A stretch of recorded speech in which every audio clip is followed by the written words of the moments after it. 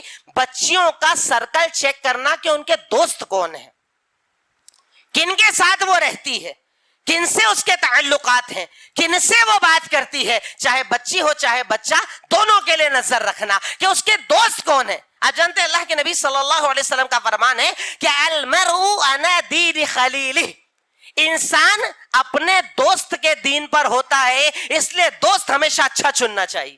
اللہ کے نبی صلی اللہ علیہ وسلم نے اس کو اور زیادہ ایکسپلین کیا, اور زیادہ اچھے انداز سے بیان کیا. اچھے اور برے دوست کی مثال جانتے ہو کیسے؟ کہا کیسے بتاؤ؟ کہا ایک ہوتا ہے کوئلہ بیچنے والا, ایک ہوتا ہے عطر بیچنے والا. کوئلے بیچنے والے کو اگر دوست بناؤ گے, کوئلہ نہ بھی خریدو, اگر ملنے بھی جاؤ گے کپڑے کالے ہو جائیں گے. اور اگر عطر بیچنے والے کو دوست بناؤ گے, عطر نہ بھی خریدو, اگر وہاں بیٹھو گے تمہارے جسم کے اندر کپڑوں میں خوشبو آنے لگے گی. اس لیے اچھے دوست چنا کرو. آپ جانتے ہیں اللہ تعالیٰ نے اس کائنات میں سب سے اچھے دوست کس کو دیے؟ محمد الرسول اللہ صلی اللہ علیہ وسلم کو, جن کو ہم صحابہ کہتے ہیں. کیسے صحابہ؟ اللہ کے نبی صلی اللہ علیہ وسلم نے کہا یہ بدر کا موقع ہے, سامنے غزوہ پڑ گیا ہے, سوچ کر تو نہیں نکلے تھے غزوہ کرنا, اب پڑ گیا صاحب کیا کرنا ہے, دوستوں بتاؤ, انصار بتاؤ, مہاجر بتاؤ. وہ دوست کیسے ہوتے تھے؟ وہ دوست کیا بولتے ہیں؟ اللہ کے نبی سنیے, یہ ہمارا مال آپ کے سامنے جاہے جہاں لگا دو, یہ ہماری جان آپ کے سامنے چاہے جہاں لگا دو. اور سنیے, اگر آپ کہہ دو سمندر میں کود جاؤ, ہم سب کود جائیں گے, آپ سے سوال نہیں کریں گے. اسے دوست کہا جاتا ہے, دین سکھانے والے دوست, اچھائی کی طرف لے جانے والے دوست. ہمارے نوجوانوں کو دوست کون سے ملتے ہیں؟ سگریٹ پلانے والے دوست, گٹکا کھلانے والے دوست. ایک برقع کرنے والی ہے, اسے دوست ایسے ملتے ہیں, برقع چھڑوانے والے دوست. اور کئی لوگ ہمارے یہاں کہتے ہیں ارے شیخ کہاں, ہم لوگ سب تھوڑی, اپنے گھر میں تھوڑی ماحول ہے سب, وہ بس دوستوں نے. تو دوست کو تو نے کیا دیا؟ تیرے ماں باپ نے تجھے نماز دی تھی, کتنے دوستوں کو تو نے نمازی بنایا. تیرے ماں باپ نے تجھے عقیدہ دیا تھا, کتنے دوستوں کو تو نے توحید دی. اپنے بچے کو اچھے دوست دو, چیک کرو اس کے دوست کون ہے. وقتی طور پہ اولاد کو برا لگے گا, بڑا مجھ پر جو ہے یہ نظر رکھتے ہیں, بڑا مجھے چیک کرتے ہیں, مجھ پر جاسوسی کرتے ہیں. لیکن ایک وقت ٹین ایج جب گزرے گی, وہ بچہ آپ کا شکریہ ادا کرے گا کہ ابا آپ نے بہت اچھا کیا کہ مجھ پر نظر رکھی تھی, مجھے اچھے دوست دیے, ورنہ میں بھی ان کی طرح برباد ہو جاتا جیسے یہ برباد ہے. ایک اور چیز, اپنی بچیوں کو بربادی سے بچانے کے لیے ان کو جب ایسے ایگزامپلس آئیں تو کھول کھول کر بتایا جائے, صاف انداز میں بتایا جائے. آپ قرآن کو دیکھیں, اللہ تعالیٰ نے سب قرآن میں بتایا. میں کوئی مولوی صاحب اپنی طرف سے نہیں بتا رہے, سب اللہ نے قرآن میں بتایا. ابھی آپ نے قرآن کی پوری تلاوت سنی, اللہ تعالیٰ بار بار کہتا ہے کہ قوم موسیٰ کے حالات کو یاد کرو, یہ بڑی نافرمان قوم تھی. حضرت نوح کی قوم کو یاد کرو, یہ بڑی نافرمان قوم تھی, ایسا کیا ویسا کیا ایسا کیا. اس کے بعد اللہ تعالیٰ ایک ورڈ کہتا ہے, یہ عبرت ہے تمہارے لیے, یہ نصیحت ہے تمہارے لیے, عبرت حاصل کرو. یعنی اللہ تعالیٰ ہمیں کہتا ہے کہ پرانی قوموں کے واقعات اس لیے سنو اور پڑھو تاکہ تم ان جیسے نہ بن جاؤ. تو جب تمہارے سامنے ایسے واقعات آئیں تو اس کے نتیجے میں تم اپنی اولاد کو سناؤ اور بتاؤ کہ بیٹا دیکھو بچی کیسی برباد ہو گئی, بیٹا دیکھو بچی کہاں پہنچ گئی. اور میں ایسے ایسے واقعات اور مثالیں کہ آپ کو بتا نہیں سکتا. ہمارے ایک دوست نے کافی سال پہلے بتایا تھا کہ میں ایک خاتون سے ملا, ایک لڑکی سے ملا جو اچھے گھرانے سے تھی اور آج بامبے میں جسم فروشی کا دھندا کر رہی ہے. کیسے؟ ایک دوست نے پھنسایا, نکاح کا بہانہ کیا, 1 سال استعمال کیا اور ایسی حالت کر دی اب گھر آنے لائق بھی نہ بچی, اسے لے جا کر بیچ دیا. اور ایسے ایک دو نہیں, ڈھیروں واقعات ہیں. اس کی سنگینی, اس کی تکلیف, اس کی کیا سزائیں ملتی ہے, وہ اپنے بچوں کو بار بار بتاؤ, چھوٹے سے بتاؤ تاکہ ان کے اندر لرزہ رہے اور انہیں احساس ہو کہ میرا دین مجھے کیا بتاتا ہے, میرا اسلام مجھے کیا بتاتا ہے. ایک اور چیز, بچوں کے ساتھ اپنے تعلقات کو مضبوط کرو, خاص طور پر بچیوں کے ساتھ بیٹھنا, بات کرنا. ورنہ ہمارے یہاں کیا ہوتا ہے, باپ اور بیٹی کے درمیان کہیں نہ کہیں ایک گیپ ہوتا ہے. کاروبار پر گئے, دکان گئے, آئے, یہ وہ, یہ بات نہیں کر پاتے ان سے, ان کے حالات نہیں جان پاتے. وہ بچی تڑپ رہی ہے دن بھر سے کہ آج میرے ساتھ ایسا ہوا, مجھے سر نے ایسا بولا, میڈم نے ایسا بولا, ابا کو سناؤں گی. ابا کے پاس وقت ہی نہیں بات کرنے کا, ابا بات ہی نہیں کر رہے. اولاد سے اپنے تعلقات کو مضبوط بناؤ, اپنی گیپ کو کم کرو, اور اگر بات کرو گے تو انشاءاللہ وہ برائی سے بچے گی. اس کو کیا لگے گا کہ میرا آئیڈیل, میرا ہیرو تو میرے گھر میں بیٹھا ہے میرا باپ, میں کیوں کسی اور کو اپنا ہیرو بناؤں. میرا ہیرو کون؟ میرا باپ. وہ میری سنتا ہے, میرے مسئلوں کا جواب دیتا ہے, میری تکلیفوں میں میرے ساتھ کھڑا رہتا ہے, میری ہر پریشانی میں میرے ساتھ ہے. میں کیوں کسی اور کو اپنا باپ بناؤں, میں کیوں کسی اور کو اپنا بھائی بناؤں, میں کیوں کسی اور سے تعلقات بناؤں جب میرا باپ میری ماں میرے ساتھ کھڑے ہیں. اپنی گیپ کو کم کرو, ان کے قریب آؤ, ان کے حالات کو سنو. اور حالات سننے میں ایک بات ہمیشہ یاد رکھو, ایگریسو مت ہو. بہت جلدی غصہ ہونا یہ بھی ایک بیماری ہے جس کی وجہ سے اولاد نافرمان ہوتی ہے کہ بس بچے نے بولنا ہی شروع کیا ہے کہ ابو آج گڑبڑ ہو گئی ہے. کہا کیا گڑبڑ ہو گئی ہے؟ میں دیکھو کرنا تو نہیں چاہتی تھی پر غلطی سے مجھ سے واٹس ایپ پر کسی سے بات ہو گئی. اب فوراً اپنا آپ غصہ نکال رہے ہیں, ایگریسو ہو رہے ہیں. اگلی بار وہ آپ کو کچھ نہیں بتائے گی, وہ آپ سے چھپائے گی. جب وہ بتا رہی ہے چلو بیٹا کوئی بات نہیں, آپ نے بتایا میں اس سے خوش ہوا, میں آپ کے ساتھ ہوں, میں آپ کے ساتھ کھڑا ہوں, کچھ غلط تو نہیں ہے نا, وہ آپ کو بلیک میل تو نہیں کر رہا ہے نا, پریشان تو نہیں کر رہا ہے نا, کیا غلطی سے کیا نا. اپن مسلمان ہیں, اپن اللہ سے ڈرتے ہیں. تو نے مجھے بتایا, اب میں آگے تیرے ساتھ کھڑا ہوں, مجھے بتانا اگر کوئی مسئلہ ہو. ایگریسو نہیں ہونا ہے, ان کی سننا ہے, سننے کے بعد انہیں حل دینا ہے, راستہ دینا ہے. انشاءاللہ اگر آپ راستہ دیں گے تو اگلی بار وہ گناہ سے بچے گی, اگلی بار وہ خطا سے بچے گی. یہ کچھ چیزیں جو پوائنٹس میرے دماغ میں تھے کہ بچیاں جو ہماری باغی ہو رہے ہیں ہم انہیں کیسے بچائیں. لیکن اس میں ایک اہم نقطہ جو میں آپ کے سامنے رکھنا چاہتا ہوں کہ آپ کے پاس اگر کوئی کیس آتا ہے تو آپ اسے کیسے ہینڈل کریں گے. جیسے آج ہی میں ایک کیس ہمارے سامنے آیا, ایک بچی کا معاملہ آیا. اب لوگ اس کو آپس میں گوسپ کر رہے ہیں, بیان کر رہے ہیں, جو نہیں جانتا اس تک پہنچا رہے ہیں. یعنی آپ کسی کی بچی کی عزت سے کھیل رہے ہو, یاد رکھو اگر کسی کی عزت سے آپ کھیلو گے آپ کی عزت سے بھی کھیلا جائے گا، یہ واجب ہے۔ اگر آپ کسی کی بچی کی عزت، ارے ہم تو وہ مسلمان کہ جن کے بارے میں اللہ تعالیٰ کے نبی صلی اللہ علیہ وسلم نے صحیح بخاری کے اندر کہا کہ مسلمان وہ کہ من ستر علی مسلم ستر اللہ علیہ فی الدنیا والآخرہ۔ اگر تم کسی مسلمان کے عیب کو جاننے کے بعد پردہ ڈالو گے اللہ قیامت کے دن تمہارے گناہوں پر پردہ ڈال دے گا۔ ہم تو کھول رہے ہیں پردے، جن کو نہیں، ارے تمہیں پتا چلا صاحب آج تو کیا معاملہ ہو گیا، ارے آپ نے جان لیا، آپ نے کر لیا نا، کافی ہے۔ کسی اور کو بتانا، کسی کی بیٹی کی عزت اچھالنا، کسی کی بہن کی عزت اچھالنا، جو ہمارے یہاں سب سے ہلکی چیز ہے، سب سے آسان، جس کو بولنے کے بعد ہم گناہ بھی نہیں مانتے، موبائل اٹھایا، فارورڈ کا بٹن دبایا اور فوٹو آگے بڑھا دیا، ارے یہ لڑکی کا ایسا مسئلہ چل رہا ہے۔ تو نے اس لڑکی کی عزت کے ساتھ کیا کیا؟ تو نے اس لڑکی کو کہاں ڈھکیل دیا؟ ہو سکتا ہے تیرے اس عمل کی وجہ سے اگر اس نے اپنے آپ کو ختم کر لیا، خودکشی کر لی، تجھے بھی عذاب دیا جائے گا، کیونکہ تو نے کسی کی عزت کو اچھالا ہے۔ جب ایسا معاملہ آپ کے پاس آئے، آپ صلاحیت کے ساتھ اسے ہینڈل کریں، ایسے لوگوں تک پہنچائیں جو اس کو حل کرنے والے، ہر ایک کو نہ بتائیں، ہر ایک تک نہ پہنچائیں، کسی کی عزت سے نہ کھیلیں، کیونکہ اگر آپ کسی کی بہن بیٹی کی عزت سے کھیلو گے آپ کے ساتھ وہی عمل کیا جائے گا۔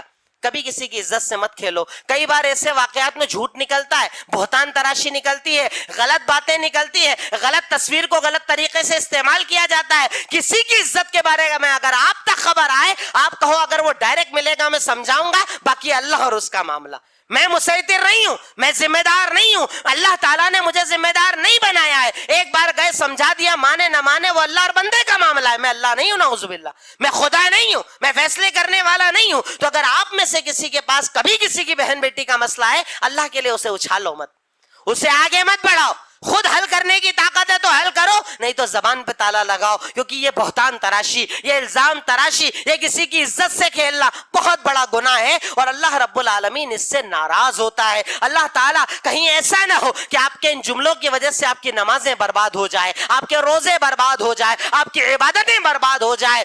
کوشش کرو اپنے بچیوں کو بچانے کی۔ کچھ طریقے میں نے بتائے میرے ادنا علم کے مطابق جو مجھے نظر آیا، ایسے بہت سارے طریقے اور بہت سارے ریزنز آپ تلاش کر سکتے ہیں کہ آج ہمارے بچے ہم سے بات کیوں نہیں کرتے، ہم سے تعلقات کیوں نہیں رکھتے، ہمیں اپنی مصیبت کیوں نہیں بتاتے، کیوں کسی اور کو جا کر بتاتے ہیں، اور اگر کسی اور کو بتاتے ہیں اس کے پاس کون سی صلاحیت ہے جو ہمارے پاس نہیں ہے۔ اگر اسے بتا رہے مطلب مجھے بھی ویسا بننا ہے، میری اولاد کے لیے وہ ہیرو ہے، میری اولاد کے لیے وہ آئیڈیل ہے، مجھے ویسا بننا ہے۔ اگر ہم کوشش کریں گے تو یقیناً کر سکتے ہیں انشاءاللہ۔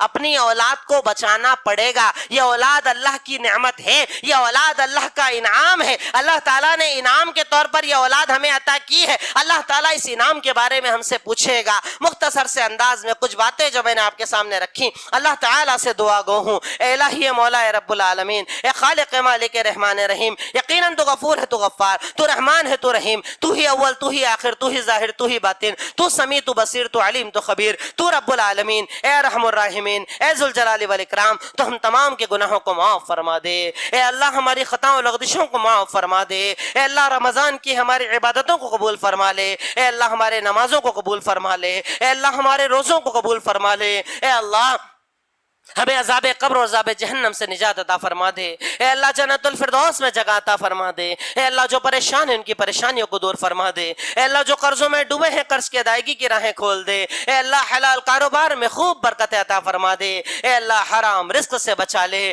اے اللہ حرام رزق سے بچا لے، اے اللہ ہمارے جو بے گناہ بھائی کافروں کی قید میں ان کی رہائی کے راستے فرما دے، اے اللہ ان کی رہائی کے راستے فرما دے، اے اللہ ان کی غیب سے مدد فرما دے، اے اللہ ان کے بچوں کا مددگار بن جا، اے اللہ ان کے گھر والوں کا مددگار بن جا۔ اللہ تو مدد نہ کرے گا تو کون مدد کرے گا؟ اللہ مسلمانوں کی مدد فرما دے، اے اللہ ان فتنوں میں ہماری مدد فرما دے، اے اللہ اس تعصب میں ہماری مدد فرما دے، اے اللہ اس ظلم کے دور میں ہماری مدد فرما دے، اے اللہ ظالم کو کمزور کر دے، اے اللہ ظالم کی طاقتوں کو کمزور کر دے، اے اللہ اس کے اتحاد کو کمزور کر دے، اے اللہ اس کے تکبر کو برباد کر کے رکھ دے، اے اللہ اس کے اسلحہ اور اس کی طاقتوں کو اسی کے خلاف استعمال کروا کروا دے. اے اللہ تو تو غالب ہے نا, اے اللہ تو تو طاقت والا ہے نا, اے اللہ آسمان و زمین تیری ہے, اے اللہ کبریائی تیری ہے, اے اللہ یہ ساری قدرت تیری ہے. اے اللہ ہم چاہتے ہیں کہ تیری قدرت نظر آئے, اے اللہ ہم تیری طاقت دیکھنا چاہتے ہیں. اے اللہ ظالموں کو برباد کر کے رکھ دے, اے اللہ ان کی طاقتوں کو توڑ کر رکھ دے, اے اللہ ان کے اتحاد کو توڑ کر رکھ دے. اے اللہ ہمیں متحد کر دے, اے اللہ ہمیں ایک کر دے, اے اللہ ہمیں ایک طاقت بنا دے. اے اللہ مل کر تیرے دین کی خدمت کرنے کی توفیق عطا فرما دے. اے اللہ اپنا جان مال سب کچھ تیرے دین کے لیے قربان کرنے کی توفیق عطا فرما دے. اے اللہ ہمارے یہاں آنے بیٹھنے کو قبول فرما لے. وآخر الدعوانا ان الحمدللہ رب العالمین. السلام علیکم ورحمۃ اللہ وبرکاتہ.